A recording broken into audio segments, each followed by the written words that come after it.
একদিন সবার ছেড়ে চলে যেতে হবে। কথাগুলা কি মিথ্যে দাদা?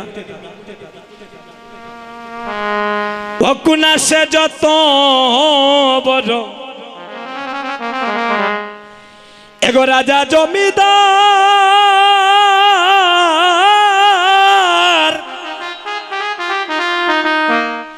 এই মাটির দেহ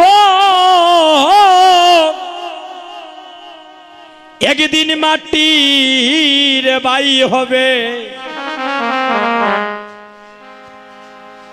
পুরে হইবে সারকার। কিসের আমাদের আত্ম অহংকার, কিসের আমাদের এত ধনের বাহাদুরি, গৌরবের বাহাদুরি? এই আসরে যারাই আমার মায়েরা, বোনেরা, যুবক বন্ধুগণ, ভক্তগণে বসে আছি, এই আসর থেকে বাড়িতে যাওয়ার পরে, নিদ্রাগত হওয়ার পরে যদি আমাদের সকালবেলা ঘুমটা ভাঙে, তবেই তো আমরা দেখতে পাবো সকাল। আর এই শ্রীবাসঙ্গনের মধ্যখানে বাড়িতে যাওয়ার পরে যদি আগামীকাল কারো ঘুমটা না ভাঙে, সোজা চলে যেতে হবে পরকাল, যেখানে একবার মানুষ গেলে ফিরে আসে না। যেদিন তোমার মানব লীলা সাঙ্গ হবে, যেদিন তোমার ধীরে ধীরে মানব দেহের সূর্যমণি অস্ত আসবে, এই জগৎ থেকে দেখবেন আপনজন ধীরে ধীরে তোমাকে ছেড়ে দূরে সরে যাবে।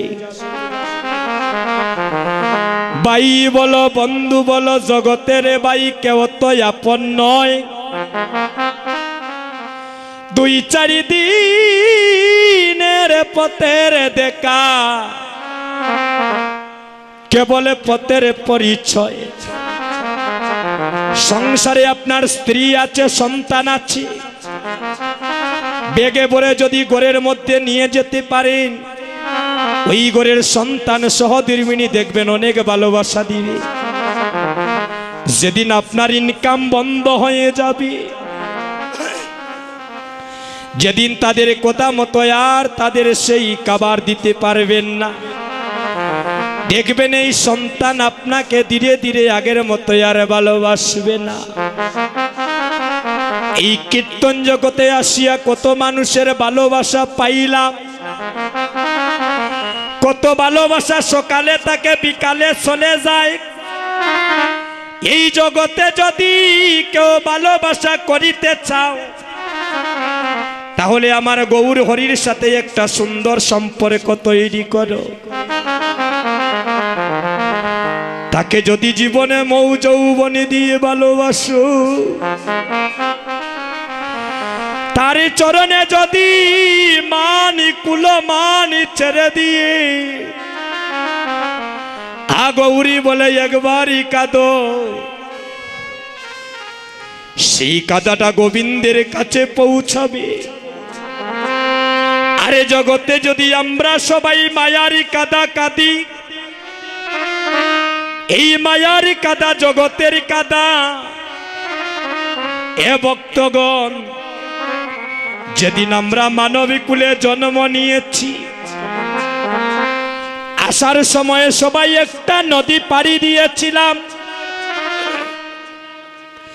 ওই নদীটার নাম হলো ভব নদী। আর যেদিনই তোমার মানব লীলা সাঙ্গ হবে, যেদিন তোমার দেহ থেকে প্রাণ পাখি বাইর হবে, সেদিনই তোমার একটা নদী পাড়ি দিতে হবে। সেই নদীটার নাম হচ্ছে বৈতরণী নদী। ও মায়েরা, হে যুবক বন্ধুগণ, মানব কুলে জন্ম নিয়ে কিদন খামাইলাম, আমার গাড়ি, আমার স্ত্রী, আমার পুত্র, আমার বাড়ি, কিন্তু একদিন তো কাঁদলাম নাই আমি কার?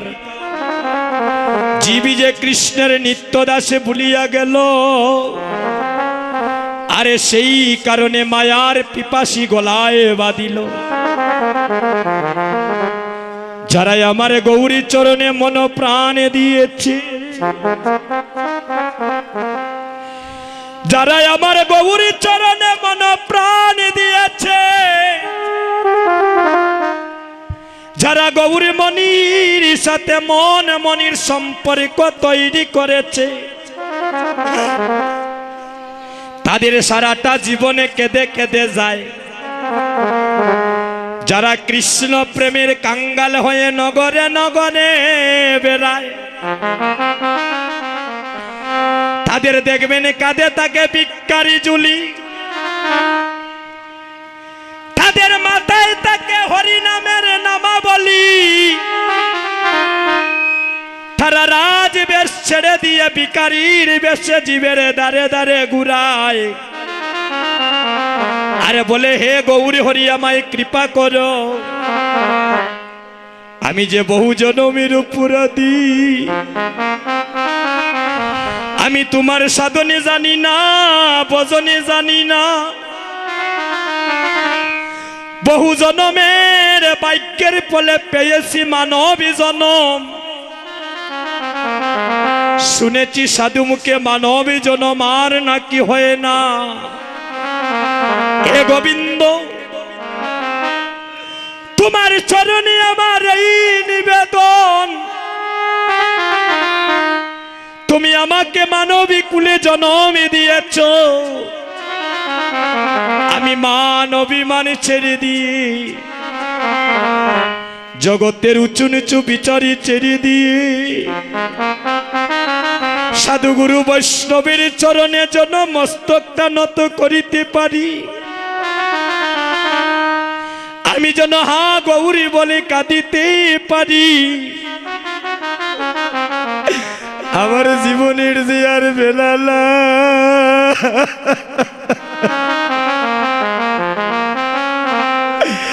কখনো জানি আমার প্রাণে বাকি যাই রে।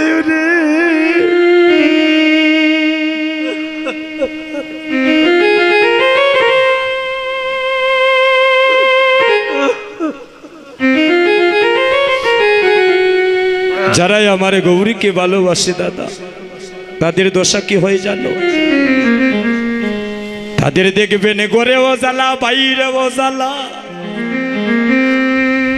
তাদের সদা সর্বদা দেখবেন কৃষ্ণ প্রেমের দাবানল অন্তরে জ্বলে। আরে তারে আমার গৌরী বিনে জগতে আনি কিছু জানে না। যেখানে ভক্ত সঙ্গ হয় পাগলের মতো ছুটে যায়, তাদের শয়নে গৌরাঙ্গ, আরে স্বপনে গৌরাঙ্গ,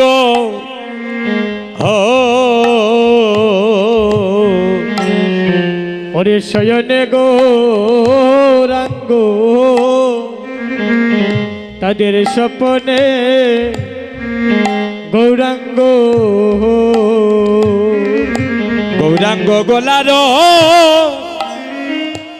গোলারো মালা,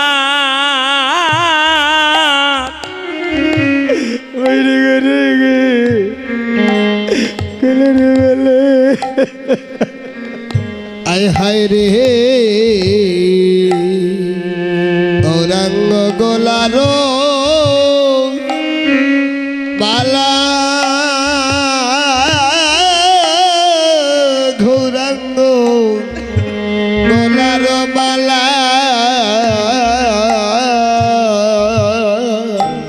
ও হায় রে গৌরাঙ্গ গোলারো গোলারো মালা, গোবিন্দ। ও হায় রে তাদের গৌরাঙ্গ গোলারো মালা,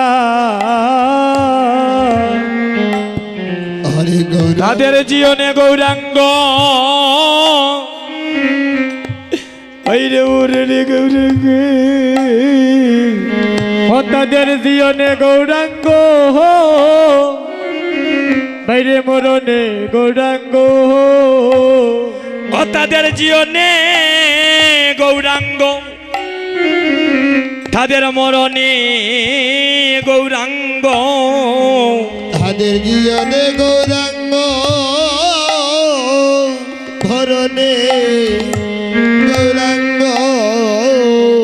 তাদের গৌরাঙ্গ গলার মালারে এ ও ভক্তগণ তাদের গৌরাঙ্গ গলার মালা ও হায়রে গৌরাঙ্গ গোলার গোবিন্দ রে ভক্তি গৌরাঙ্গ গোলার মালা তারা গৌরী বিনে আনে জানে না ও হায়রে তারা গোবর বিনে হয়ারানে জানে না ধারা গৌর বিদে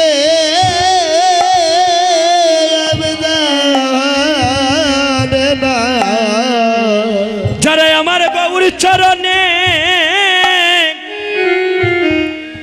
মন প্রাণে দিয়েছে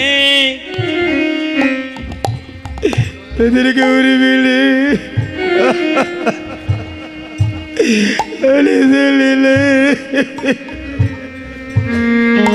ও যারা গৌরী চরণে মন প্রাণী দিয়েছে তারা গৌর বিনে হয়ারানে জানে না ও তাদের কেঁদে কেঁদে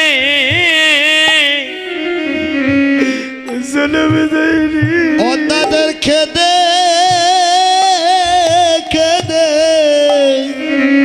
অরে দোদা রে বলি তাদের কেদে কেদে ওরে জনম যাই রে তাদের খেদে খেদে গৌর চরণে প্রাণ অরে সপেছে দোদা রে ও যারা গৌরী চরণে হরে প্রাণী সপেছে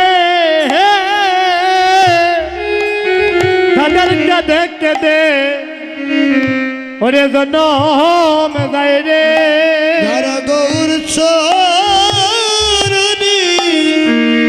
ওরে প্রাণী সপেছে তাদের কেদে কেদে অরে দোদা রে যারা আমার গৌরী চরণে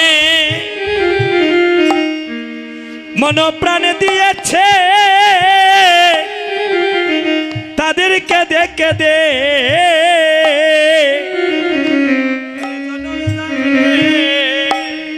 ও যারা গৌরী চরণে হমন প্রাণ দিয়েছে ও তাদের কেদে কেদে ওরে জনম যায় রে ধারা গৌর চরণি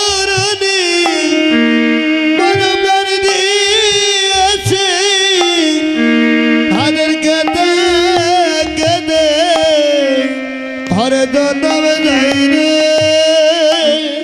ও তাদের গরে জালা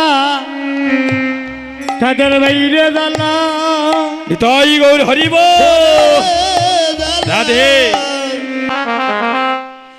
84 লক্ষ জুনি করিয়া ভ্রমণ তারপরে পেয়েছি আমরা দুর্লভ সাদের মানব জনম। আসতে ভাই একটু কথাগুলা শুনে আমিন ও রাদমের কথা হয়তো আপনাদের জীবনে কোনোদিন কাজে লাগতে পারে। কীর্তন রে ভাই 3 ঘন্টা 4 ঘন্টা শুনতে হয় না, 5 মিনিট ভক্তিভাবে বসে হরিনাম শ্রবণ করিলে কোটি জনমের কীর্তন শোনা হয়ে যায়। আর আমাদের মন যদি এখানে না থাকে তাহলে আমি কার কাছে বলবো দাদা? আমি তো আপনাদের এলাকার মানুষ, আপনাদের বাড়ির মানুষ। আমার বাড়ি সানেশ্বর গ্রাম, বিয়ানীবাজারে। আমার বাড়ি তো বেশি দূরে নয়। আমি শুনেছিলাম যেখানে এলাকার কীর্তনিয়া থাকেন সেখানে নাকি এলাকার মানুষের সাপোর্ট কম থাকে, কিন্তু আজকে সত্যি আপনাদের একটু ভক্তের আগমন দেখে আমি নরাদম নিজেকে ধন্য মনে করছি। আমাদের বিয়ানীবাজারে আমার অনেক প্রোগ্রাম আসে, এই গোবিন্দের সম্মুখে বলছে, কিন্তু আসলে পারি না আমার রাখতে। অনেক স্থানে অনেক আগে কীর্তনগুলা রাখা হয়ে যায়। এই বছর আমাদের জলডুবেও আসি আমি পৌষ মাসে। এই লাউতাও কীর্তন করেছিলাম। আমাদের এই বিয়ানীবাজারে প্রথম আমি এই থানার পাশে আমাদের টাউনের ভিতরে আমি কীর্তন করছি। সুযোগ হয় নাই, এটার জন্য আমি মনে হয় কোনো জন্মের পাপী, তাই অনেক বিলম্ব হয়ে গিয়েছে আমার দেশের মানুষের চরণধুলি পাইতে। ভক্তগণ, এটা আমি গর্ব করে বলি না, আপনাদের আশীর্বাদে এই বয়সে যত স্থানে আমি গিয়েছি ভক্তের পদধূলি পেয়েছি, আমি আপনাদেরকে বলে শেষ করতে পারবো না। শাস্ত্রে কি বলছি? মানব কুলে জন্ম নিয়ে যদি ওই দেহ গুরু গোবিন্দের সেবায় না লাগে, মৃত্যুর পরে তার দেহটা শ্রীগাল কুকুর পর্যন্ত বক্ষণে করিতে চায় না।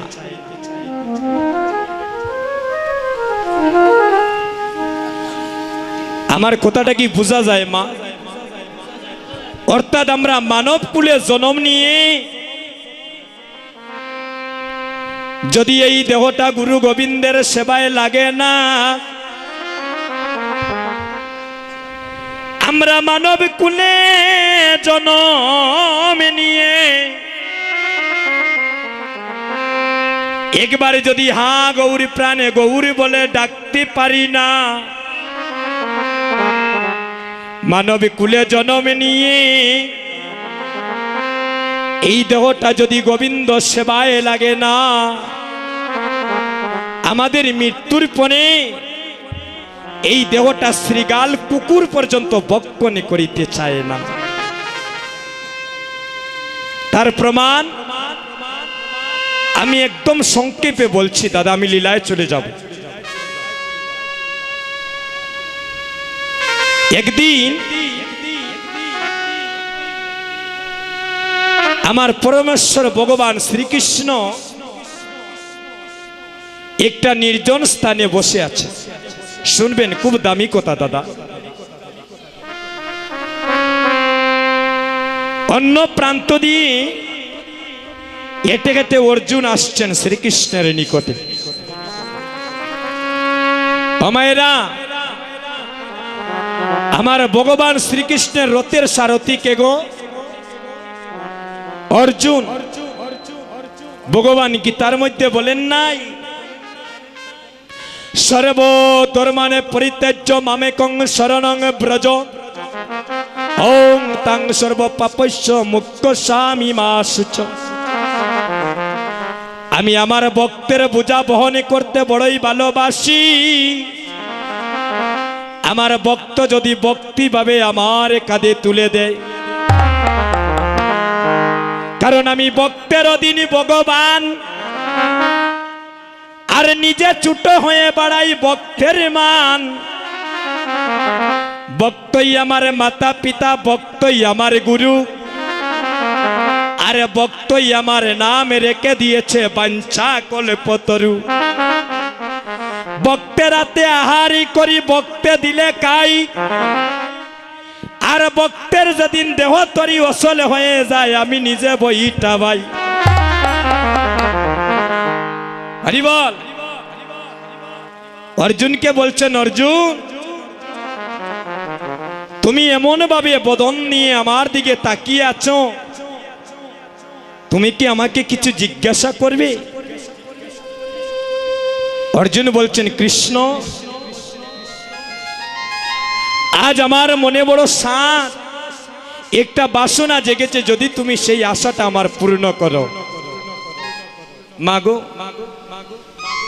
আমরা জাগতিক জগতের মানুষের আশার চাওয়া পাওয়ার শেষ নাই। অর্জুনকে বলছেন, অর্জুন বলো তোমার কি মনে ইচ্ছা, তোমার কি বাসনা, আমি চেষ্টা করব আমার জীবনের সর্বস্ব দিয়ে তোমার মনের বাঞ্ছা পূর্ণ করিতে। অর্জুন বলছেন, কৃষ্ণ আমার মনে ইচ্ছা আমি গঙ্গা স্নান করব, যদি তুমি আমাকে গঙ্গা স্নান করাতে নিয়ে যাও আমার অনেক দিনের ইচ্ছাটা পূর্ণ হবে। হরি বল। কৃষ্ণ বললেন, অর্জুন আচ্ছা আমি তোমাকে কথা দিলাম, আগামীকাল আমি তোমাকে সকালবেলা গঙ্গা স্নান করাতে নিয়ে যাব। পরদিন রথে করে অর্জুনকে সঙ্গে নিয়ে গঙ্গা স্নানে যাচ্ছেন। ভক্তগণ ও মায়েরা শুনেন কথাগুলো, খুব দামি কথা মা। যখন গঙ্গা স্নান করাতে নিয়ে যাচ্ছেন, গঙ্গা নদীর যখন একদম নিকটে গেলেন, অর্জুনকে এভাবে আঙ্গুল তুলে দেখিয়ে দিচ্ছেন, অর্জুন ওই যে দূরে একটা নদী দেখছো, ওই নদীটার নাম হলো গঙ্গা নদী। যাও তুমি গঙ্গা স্নান করে তোমার মনের বাঞ্ছা পূর্ণ কর। আর ওই যে দূরে একটা মন্দির দেখতেছো, ওই মন্দিরটার নাম হলো কৃষ্ণ মন্দির। এই যে বিশ্বকর্মা মন্দির, ওইটা মনে হয় দুর্গা মন্দির। তাহলে মন্দির অর্থ কি? রাধে রাধে। যেখানে গেলে ভক্তের পাগল মন স্থির হয়ে, তাকেই তো বলা হয় মন্দির।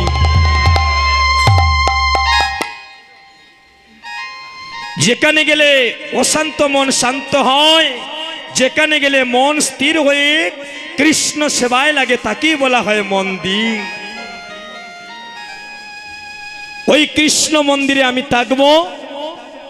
যাও অর্জুন তুমি স্নান করে এসো। ধীরে ধীরে অর্জুনে যাচ্ছেন গঙ্গা স্নানে করিতে। যখন একদম নদীর নিকটে গেলেন, ওই নদীর নিকটে গিয়ে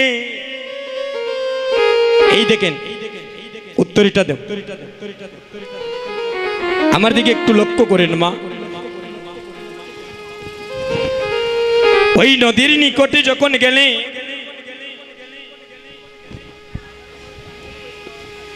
ওই নদীর একদম পাশে দেখে একটা মৃতদেহ পড়ে আছে। একটা সাদা কাপড় দিয়ে মুড়ানো